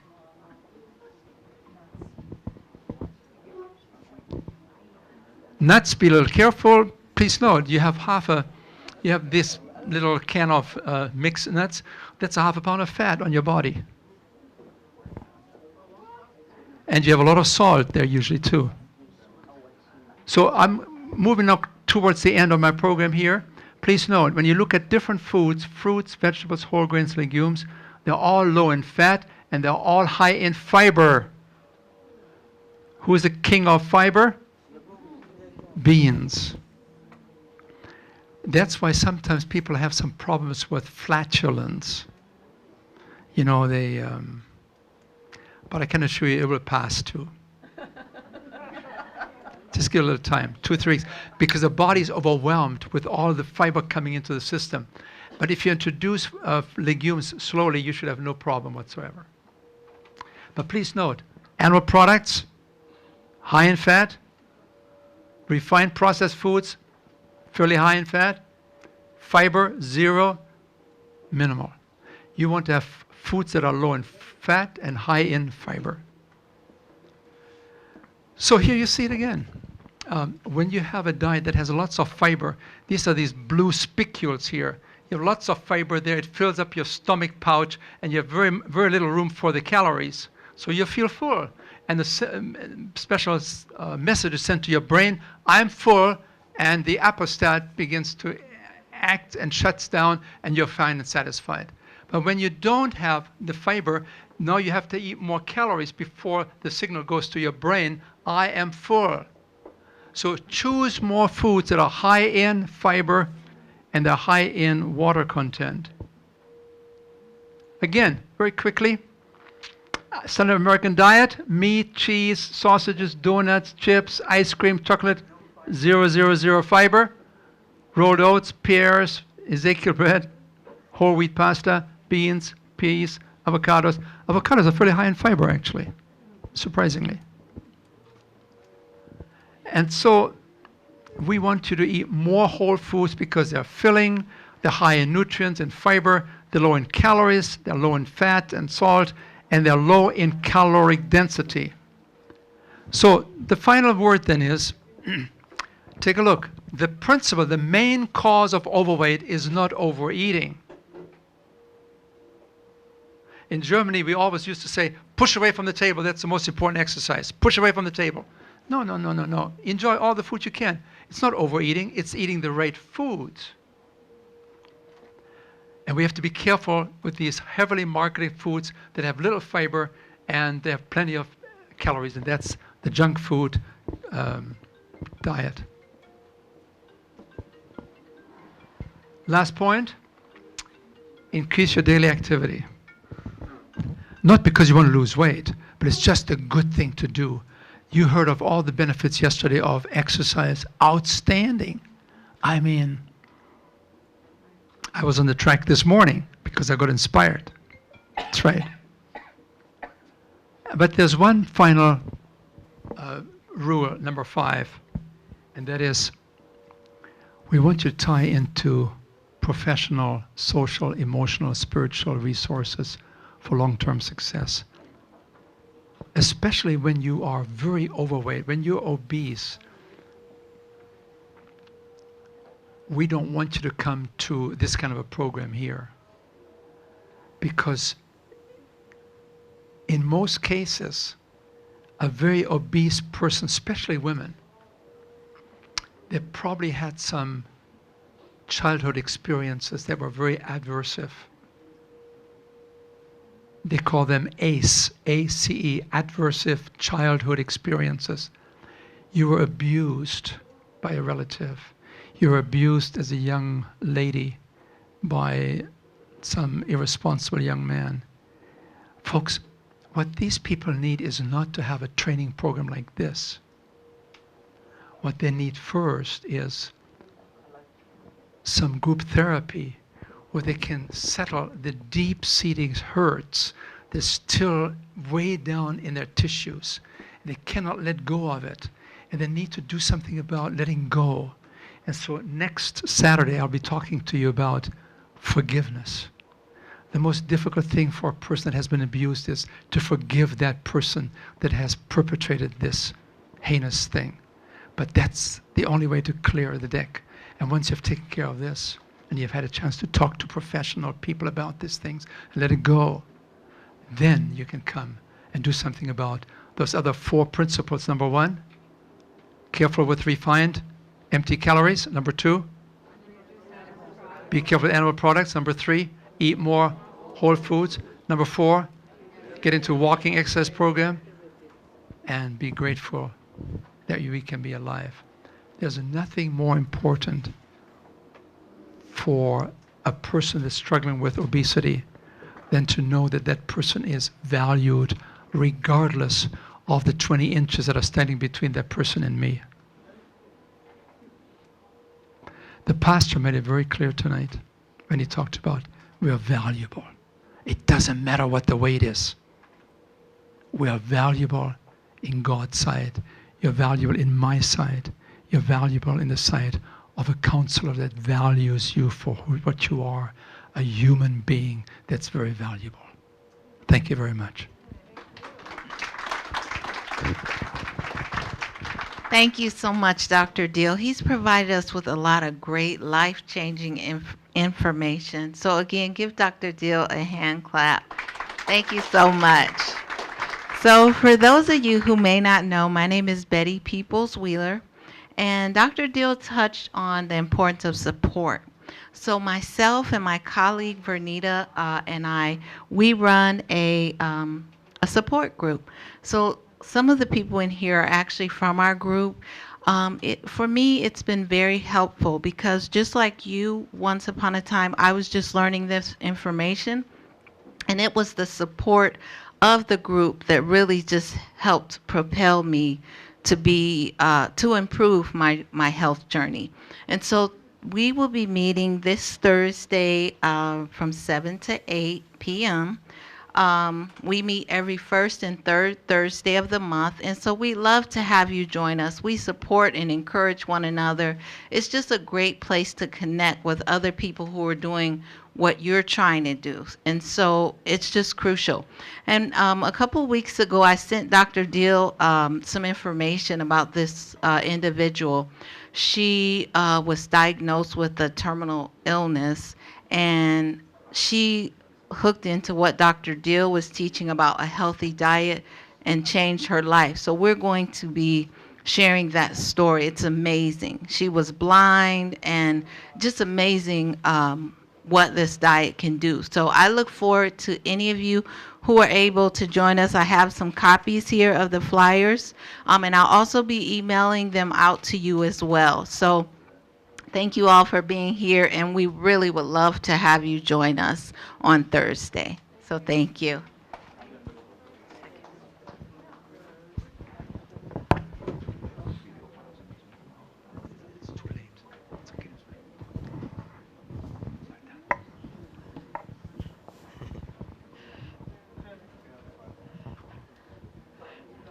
Yeah, actually, this is this is probably very important for me personally too. I was a fat kid. I was a fat young adult. Yeah, yeah. In fact, I went to a communist Chinese school in Indonesia, and they call the guys like to tease me and call me little white fat rabbit. And then later, when even in college, my classmates, someone can call me fatso. It's just so painful. So this so I could relate to all. And then thank you, Pastor Mike. I get Pastor Mike, your devotion all really touched my heart. Thank you very much. All right, now I'm going to ask the deacons to put a table here. Well, our intention actually is very good for our cooking demo, and I thought, oh, it's such a beautiful day outside. Maybe we can cook outside, and then just kind of then you can sample the food. But then it's so cold outside. It's just so cold. Now, if it's cold for me, it's cold for everybody. So we're going to improvise our way of cooking. So today we are very lucky to have our friends from Chinese church to help us with the cooking demo. And Yolanda is so experienced in cooking healthy food because she used to have the Wimmer-like health spa. And so she cooks excellently. And so today the recipe is broccoli patty, and then instead of eggs she will use something else. Well, anyway, I'm going to ask Yolanda to come here and kind of go over. So the next best thing, I thought, if she will go over the recipe, and we have copies of recipe, and then show us how she will make this, and then we have some samples for you. All right. While we're setting up, I want to tell you that later, after the cooking show, there's a table over there alphabetically arranged that you can pick up some. That one actually is kind of a study for statistics, but save that because Dr. Diehl will need that for the next time also. So there's a little dot just to show you where you are and how you are on the chart, and then later for the next blood test, and then he will compare again. So keep that, all right? And then remember our book sale over there, and then. Okay, Yolanda, if you, this is Yolanda and Sinners. She's the faithful supporter. Hello, everybody. Good afternoon. I think I was introduced already, so if you're my friend, you can call me Yoli. That's the shortcut for Yolanda. Anyway, you're all my friends. Yeah, and this is Cinder. Hi. Hello, Dr. Diehl. So this afternoon, I am going to just demonstrate to you a very simple recipe. It's called broccoli patty. And actually, I was preparing to cook it here, but I was told by Dr. Tien that we can do it outside, but then it's too cold, so instead of cooking, I'll just tell you how I prepare it. I already cooked the rest of them at home, so later on we'll just give you some samples. So have you received your recipes already, your copies? Not yet?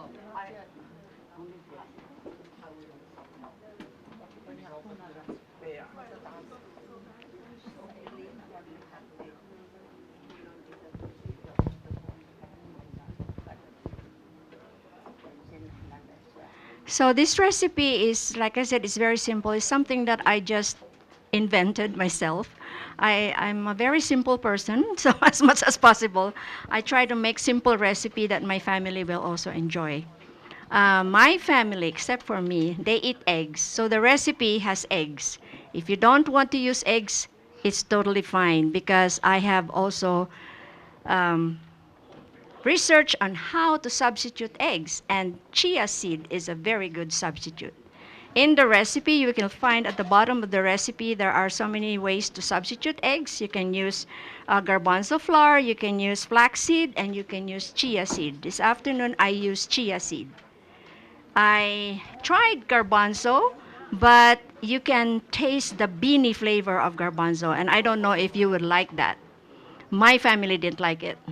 But with the chia seed, it's just like nothing. But it's very good binder. So that's why I use chia seed. And if you look at your recipe, there is a proportion there how to prepare the chia seed.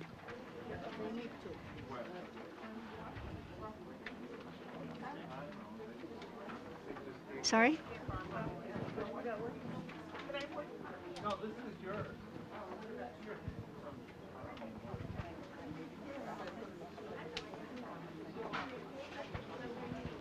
Okay, so did you all get your recipe? All right, so we'll just go over the recipe. And over here,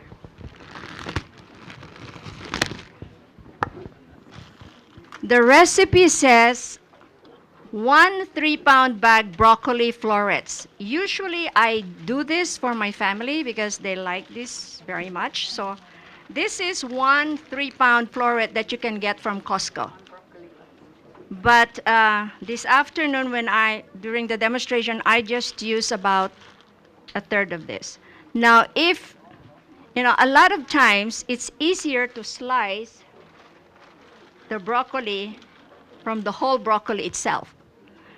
I just discovered that it's a lot more time. It's like, because when you buy the floret, they're already like separated into small flowers, and it takes a lot of time to slice them.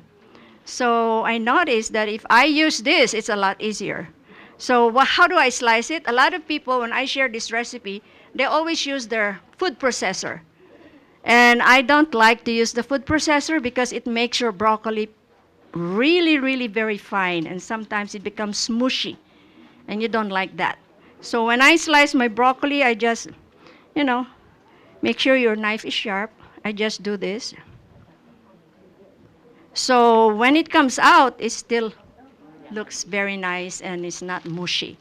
So then, that's how it looks like now. Yeah. I already sliced some of them here. So this is how it looks like. And some of you may not like the stem, but the stem has a lot of fiber. Yeah, broccoli is very rich in fiber and the stem has a lot of fiber. So I include the stem too when I slice it. Okay. You might want to just chop it a little bit because maybe some of you that you don't like it because it's a little bit tough. So you have to like chop it a little bit or mince it. Yeah. All right. And then in this recipe, like I said earlier, I use chia seed as my binder.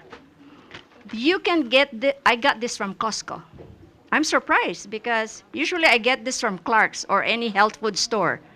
But Costco, they have, and it's cheaper because it says organic. I don't know how organic it is, but it's organic and it costs $7.99. So, yes,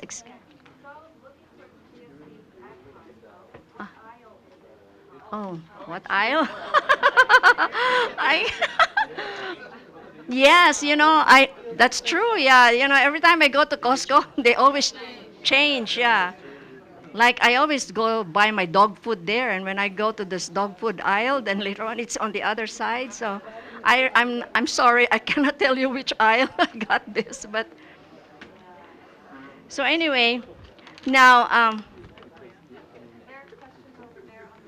oh, sorry. Chia seeds. Yeah. What are chia seeds? Does anybody know what chia seeds are?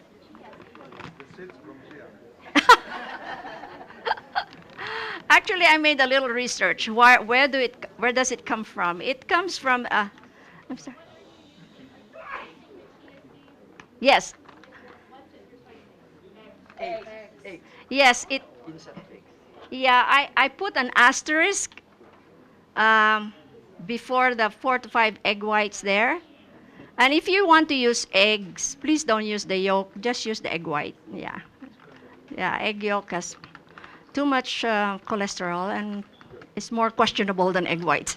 Egg whites has more protein, and so it's a lot safer. But I try. I'm a practicing vegan, so I don't use eggs. So I'm so happy that chia seed is, solved my problem.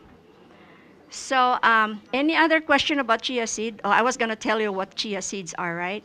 It comes from a plant from Central America that they call Salva hispanica.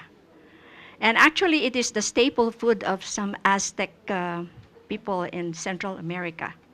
So now, it doesn't explain very well why they call it chia, but the seeds from there, you can use it in so many different kinds of, in so many ways. Like, for example, if you're cooking rice, you can sprinkle your chia seeds on your rice. Even when you eat, you can eat it raw. You can put it on your cereal. You can put it on your oatmeal. Excuse me, yes? So your flaxseed ratio is the same for chia? Yes. In the recipe, it says flaxseed. So flaxseed and chia seed, they have the same proportion. So, And close nutritional value. oh yes, it's very, very high in fiber and very high in protein also. So it is a very good substitute for your eggs. Okay, any other question? All right. So like I said, there are so many ways you can use your chia seed, and you can even use it as a drink. I know that I have some Mexican friends who who just prepare chia seed as a sort of a beverage. Yeah, they just put chia seed and put water there, and of course they use sugar, and then they drink it. Yeah. You can use you can make it pudding according to Dr. Diehl. Yeah, you can cook it like a pudding. So how does it become pudding? Okay, I already prepared some chia seeds here. What happens is if you get 1 tablespoon of chia seed and mix it with 2.5 tablespoons of water and let it stay for about 5 minutes, it becomes like a gel. So it becomes like this. And so it almost imitates egg white. So that's why it's really, really good for binding. So you mix it with your broccoli, and you just, put it on your non-stick pan, no oil. If you want oil, you just spray with your avocado oil or olive oil, or brush your griddle with olive oil, and voila, you have your broccoli patty. Yes. Have you tried baking them? Yes, but see, when you bake it, sometimes it overcooks the broccoli. Yeah, so I like to put it on my griddle where the broccoli still is chewy. Yeah, I like it like that. Sometimes I eat my broccoli raw, so yeah. So yeah, so this is what happens to your chia seed when you soak it with water. Right? And when you make it into a beverage, then you have to add more water, because otherwise your beverage will become very thick like this. Yeah. How much water to your 1 tablespoon of seeds? 2.5 tablespoon of water. Yeah. 1 tablespoon chia seed and 2.5 tablespoons of water to make it like 1 egg. Yeah, it's equivalent to 1 egg. So in your recipe, it says 4 to 5 egg white. So you just, do a little bit math, and 1 egg, 1 tablespoon of chia seed, 2.5 tablespoon of water, and that's your egg substitute. You can use that one for drink too, right? Yeah, as a beverage. But you just have to add more water to make it more juicy. Because, like I said, it becomes really thick like this, like a gel. Yeah. Okay. Oh, I'm glad. So many questions. Any other? Yes. Oh, this is an all-purpose flour. You can use whole wheat flour. Yeah, you can use whole wheat flour. I'm sorry, I do a lot of abbreviation there. Yeah. So whole wheat flour. Yeah. Yeah, this one. I'm sorry. This is the all-purpose flour. Okay, I bought this at Aldi's. Like I told you, I'm a very simple and cheap person. So I bought this at Aldi's. It's very cheap. It's only $1 something for 1 bag like this. So you can buy it there. I also got my cornstarch from Aldi's. I'm not advertising Aldi's, but if you want to save money, that's the best place to go. Okay. And then I used, I'm sorry, onion powder and garlic powder. And then I have a I forgot to bring the container of the mushroom seasoning. When you buy your mushroom seasoning, please make sure that it doesn't have MSG because there are so many different kinds of mushroom seasoning at the Oriental store, and a lot of them have MSG. So make sure this one is made in Taiwan. I lived in Taiwan for 21 years, so I speak a little bit of Chinese. And this is the mushroom seasoning that doesn't have MSG. I did not bring the packet, but it's like granules. Yeah, I did not bring the packet. Yeah, I'm sorry, I forgot. Yeah, but it's very easy to find it, and there are so many different kinds. There's some mushroom seasoning that's made in Vietnam, made in Singapore, Thailand. Yeah, but just be careful if you are the person who cannot take anything with MSG. So please be careful. Just read the ingredients. Mhm. All right. Any other question? MSG simply means monosodium glutamate. So if they don't put MSG, be careful. If they put monosodium glutamate, it's MSG. Right. Yeah. Okay. And then this other seasoning that I brought, I just thought I will share. Sometimes I use that, sometimes I don't. This is a vegetarian chicken seasoning. I I learned this seasoning from another lady who used to do a lot of demonstration, cooking demonstration. I don't know if anybody of you knows Mrs. Chu, Daniel Chu's mom. She already passed away, but she's a very good cook. She has a vegan restaurant in Singapore. And I learned that this is one of the seasonings that she used. So when I learned that it's available at the Oriental store, so I got some. You can use it. No, it's it's not made of chicken. It's vegetarian. Yeah, it's just seasoning. It's different, yeah, because this one is more. It has more Oriental taste in it, but the Mackays is more like Western taste in it. They put more. Yes.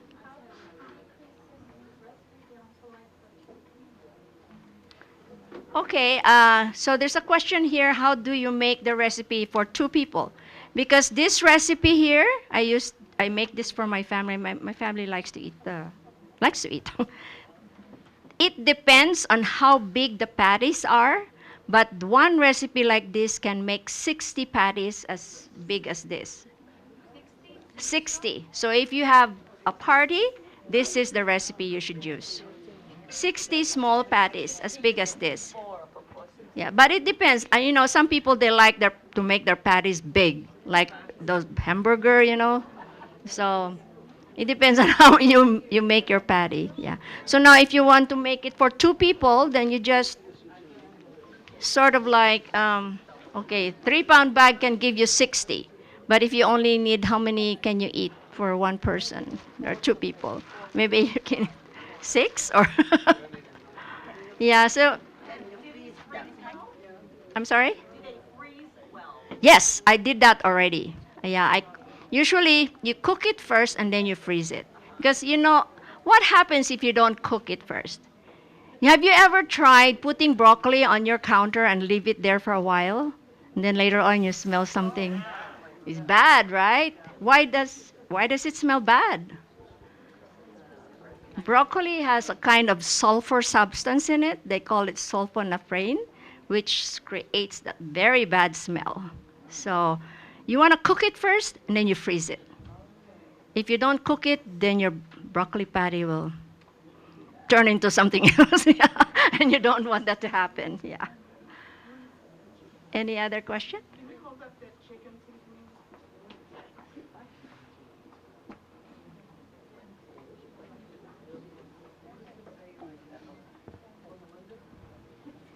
I got that from the Loma Oriental store.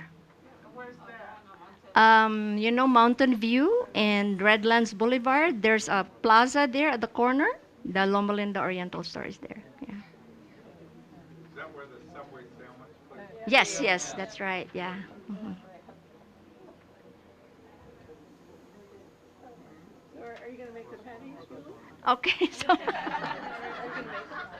magic. We already done it. I already did it. I thought she was going to give us That's why I'm supposed Well, to I cook. was Yeah, she would just and then.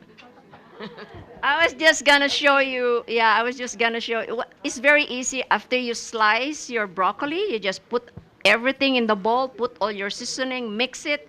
The last one is your chia seed, and then you have to use your hand, and then mix it all together, and then you put it on your pan, just like baking burger.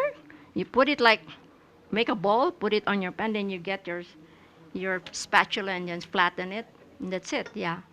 Make sure it's like golden brown at both ends, and then that's it. Yeah, it's very easy. hmm So it's good for snack if you like, to offer it to your children for healthy snack, or it's good also for. At my office, they like it so much, and they told me next time you make it, we're gonna make like a burger party. They will buy some bun bread and put lettuce and then they, that's a good idea, and you can do that too. Yeah. Yeah.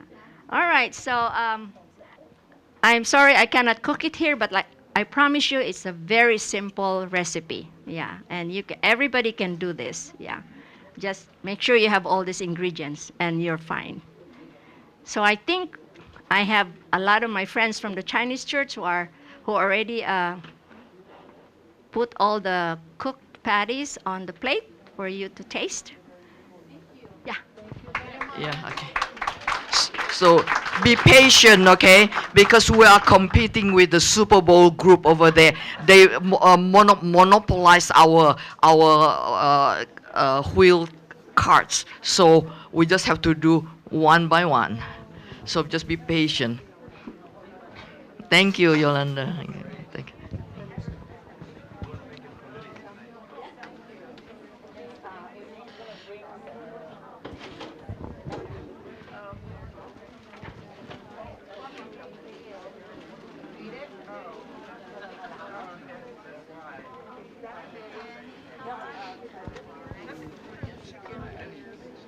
Yeah.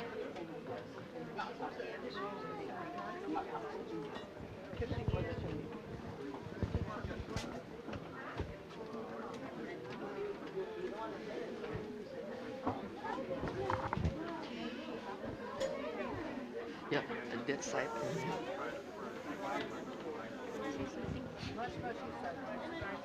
I have included. I prepared a sauce that go with it. This is a very simple way of making also the sauce, but you can use ketchup. Some people they love ketchup. You can use ketchup to dip your patty there, or some people they like to use mayonnaise. You can also do that. I use soyonnaise, which is mayonnaise that is made of soy, and I have tried using it with my patties, and it also tastes good. Yeah, and I use ketchup. I've tried. I've tried so many stuff too. I even tried mustard. I didn't like the mustard, but the mayonnaise and ketchup work for me. Now the sauce that I prepared today, I don't know how many. It's good. Yeah, thank you. It's called hoisin sauce. It's a kind of thick soy sauce, and then I just put a little bit of the what do you call this one? It's like a Thai egg roll sauce, and then I just put a little bit of honey, and that's it. Yeah.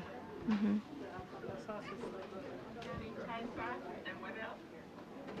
It's it's a called egg roll sauce that you can get from the Oriental store also. And then I just put a little bit of honey and a little bit of salt. Hoisin, Hoisin, hoisin sauce. This is this is the thick soy sauce. Yeah. You're welcome. I hope you like it. Enjoy. Thank you, Yolanda.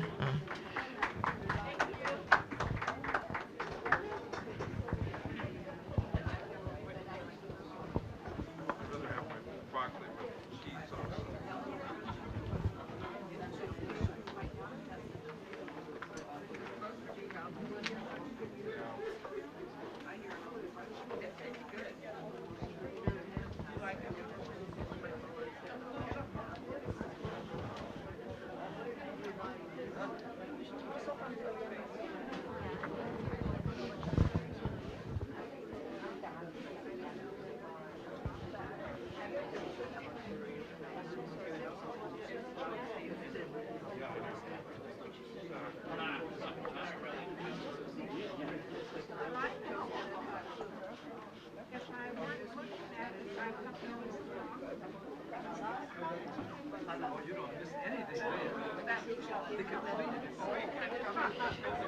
If you have a chance to go to Portland or Seattle where they have the nice farmers market, and they usually have all kinds of mushroom, just pure mushroom powders without any salt, and try to experiment on those mushrooms. They are very nice too, so you can put in the soup or this kind of patty, and it just adds to the flavor. If you want to eat the plant-based diet, mushroom is very important. Do you remember that Mary offered a prayer when she did the devotional? She mentioned about G-bomb. You have heard of G-bomb, right?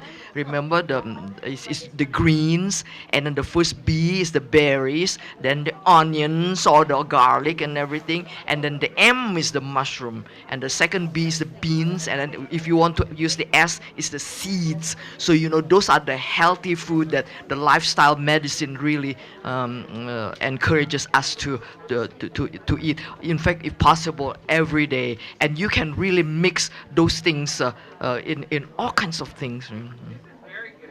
Oh, thank you. Yeah, it's very good, Yoli.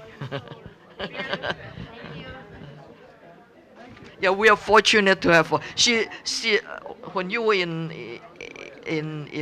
Taiwan, right? She had experience to have the lifestyle. Yeah, the new start lifestyle changes, and it's inpatient or outpatient. Both. Inpatient, yeah. Inpatient. Yeah, so stay there for 18 weeks like Wimmer like, and so she's very experienced. We're lucky to have you. Thank you.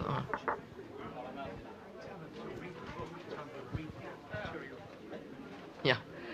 And then, yeah, Dr. Diehl said, remind you again, please read this folder, okay? And there are some information that we think is very important for this series. And then read about simple things like the fibers. In fact, the fibers we asked one nutritionist. She's I think corporate in the nutritionist, where she really worked in a big industrial company, and she wrote about the fibers. So read about the fibers, about everything like that. And then don't forget, after you finish the sampling, then go to that table and pick up the envelopes. They are alphabetically arranged, and then but keep them, because we're going to need them again after your second blood test to see the improvement. Hopefully, it's a good trend. Yeah. Because some of you mentioned that your belts are getting looser, and then your pants are getting looser, and so those are nice reports again. And I hope that you sleep well too, because I'm very much into rest and sleep. Yesterday we learned about the exercises. There's one thing again in the last slide of Dr. Diehl, and then he said that about the relationship, right? Relationship with your family, with your friends, with friends like this, the peers, and then the relationship. Don't forget going to church. The church members are your friends also, and they will kind of enhance your mental and spiritual and social well-being. So all these, talking about the pillars of lifestyle, and these are all included. So it's not only food alone, or it's not only exercise alone, and everything in moderation. And be careful, because I see that some of you have difficulty walking. Do not fall. You really have to prevent any fractures or anything, because fractures for some people can be a big thing.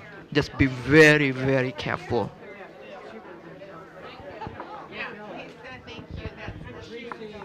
Yeah, good shoes. And then so I look at the catalog. I think I found one that because now, like I say, even the celebrities, if you notice, they have good, comfortable shoes, and then the sneaker like, and then it's comfortable that they just wear them Even Martha Stewart, I guess, yeah, have the funky. I like the funky glittering, and I own a few pairs. One of these I'm going to wear over here, and then so just be comfortable. The most important, be comfortable. But yesterday I learned that even some are supinators, some yeah. I did not know that, but so we learned something because I have seen some people the shoes got worn out, at one side more than the others. So I think we learned something like so. Learn with every lecture, then pick up the things that you really you really understand that you. And then if you don't understand, be sure in the Zoom ask Barry and Vernita. Yeah.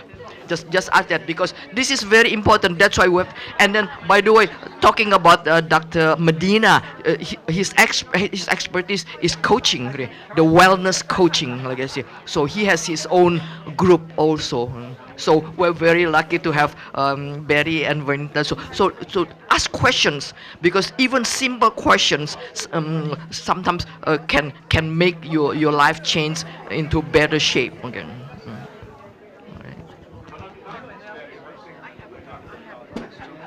When I mess up, on following the daily thing, and have something that I shouldn't, I will go back to day one, even though I'm on day 6. I will go back to day 1, and I just repeat like day 6 and you know, 7 days. A completely different part, where I can't hear her and everything working.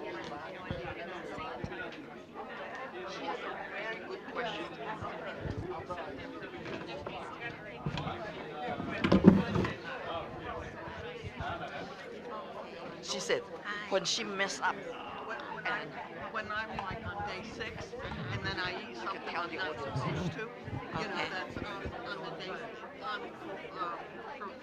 for days 4 to 7, I go back to day 1, and then it's like I'm on day 6 again, and so I was wondering, do I, instead of going back to day 1, Yeah. can I go back to day 6 again? Yeah, you don't have to go back to day 1. Because I've done that twice. Because Okay. one time I wanted beans so badly, and so I had beans.